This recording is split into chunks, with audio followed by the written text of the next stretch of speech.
Yep. Assalamualaikum warahmatullahi wabarakatuh. Let me introduce myself. My name is Ilma Nuril Fadlila, and my student ID number is 193200090.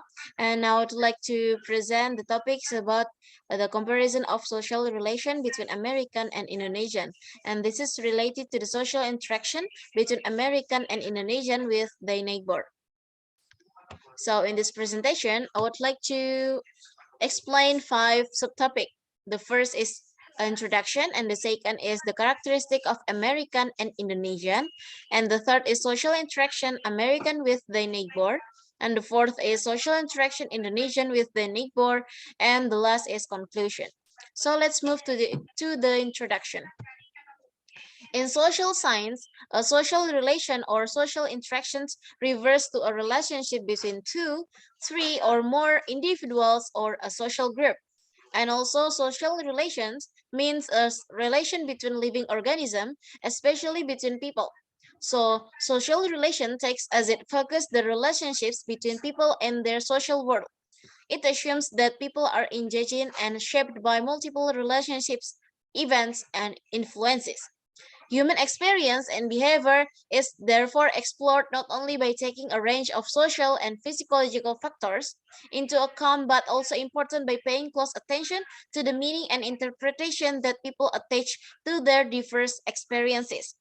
So, if we learn about social relationships, we need to learn the languages spoken by people of that country and a common habit that they do or what they are not usually do in their daily life. And this presentation is about social relations between Americans and Indonesian. And the following is comparison of American social relations and social relation Indonesian. Next is the characteristic of American and Indonesian. The characteristic of American, the first is individualism. Americans often identify themselves as separate individuals before identifying with their family, a group, or the nation.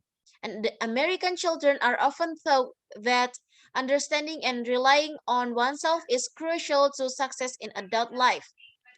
And the second is informality. This informality lends itself to friendliness. It is because Americans are quick to say hello to friends and casual acquaintances alike. Often, Americans will ask, "How's it going?" as a way of saying hello. While this informality can be starting if you are not used to it, American means it as a warm of friendly gesture. The last is directness. American believe that being direct is the best way to communicate, and that often it is the only way to be heard. The importance of individuality in U.S. or America culture has fostered a sense of competitiveness, which has in turn led to the need to be heard.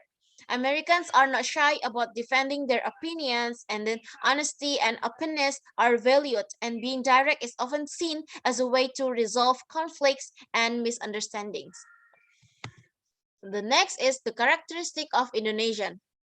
The first is polite and courteous. Politeness often calls for ambiguity. The Indonesian and Javanese languages are full of euphemism and vagueness. The Javanese have the tendency to talk politely around a delicate subject and get to the point without talking directly about it. And the second is Indonesian friendly and love to make friends. They are sociable and curious to a degree that some Westerners find annoying. For a foreigner, sometimes it is hard to be left alone or find some place without Indonesian starring, saying, "Hello, mister," or asking lots of questions.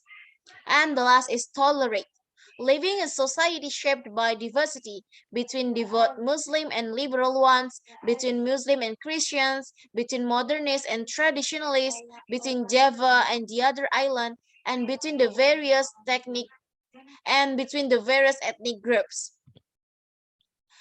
The next is social interaction American with their neighbor.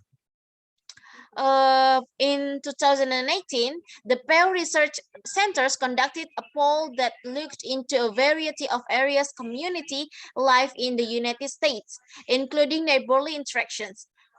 Based on the center's survey, here are 4 facts about how Americans interact with their neighbors in the wake of renewed interest in Rogers and his shows. The first is a majority of Americans 57% say they know only some of their neighbors, and far fewer 26% say they know most of them. It is because American age 64, 65 and older are more likely than those age 18 to 29 to say they know most of their neighbors, or 34% versus 20%. In contrast, about a quarter of 23% of adults under 30 don't know any of their neighbors, compared with just 4% among those 65 and older. And the second is social events among neighbors are relatively rare. It is because among Americans who know at least some of their neighbors, and a majority, 58%, say they never meet them for parties or get-togethers. About 3 in 10, 28%, say they have parties or get-togethers less than once a month, and 15% they do this monthly or more often. And the third is about 2/3 of Americans who know at least some of their neighbors. 66% would feel comfortable asking to leave a set of keys with them for emergencies. But there are differences in these attitudes by race and ethnicity. About 7 in 10 white adults hold this view, 72% compared with roughly half or more of Black and Hispanic adults, 54% and 49% respectively. Next is, even in digital age, neighborly interactions are still more likely to happen in person than via text or email.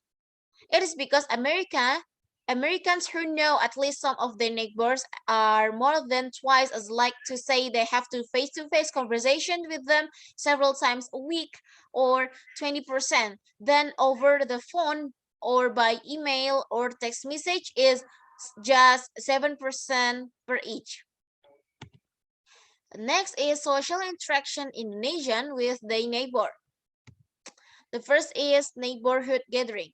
For example, in the evening, some neighbors will gather and talk together in someone's house and then describing the experience of the day or something about politics. From time to time, laughter can be made among them, and they do this while consuming warm coffee or tea and enjoying their much loved cigarette.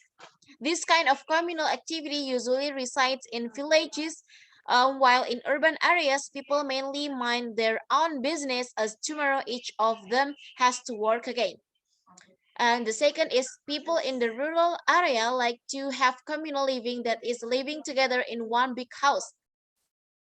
This in turn will greatly enhance their appreciation towards one another. While in cities, the the individualistic option is much more prevalent, as everyone only mind their own business. And the third is like to visiting each other. Why? It is because the Indonesia value highly towards social life. Although they are sometimes busy, they do try to find time and opportunities to visit families and friends. And individualism is not popular in here. And the last is Indonesians are team players. It is because Indonesians do things together. They are willing to help their friends and neighbors in wedding party preparations, take care of decayed neighbors' body, work together to renovate public facilities, and harvest crops, and much more. That's what Indonesian called gotong royong, or mutual cooperation. However, villagers are better at helping each other than those who live in big cities. The last is conclusion. It is important for us to know the comparison between American social relation with Indonesia, especially with their neighbor. so we can know better more cross-cultural understanding between countries concerned. When we want to learn more languages of the people related in, of course, we also need to know their culture more. And the social life in Indonesia needs to be understood from the roots level so as to be able to comprehend it and spread the knowledge of it for future generation. The dilution of original social life in Indonesia due to the influence of Western life need to be prevented so that the preservation uh, the preservation of Indonesian unique way of life will continue to amaze outsider who view Indonesia from the inside. Okay, that's all about my presentation.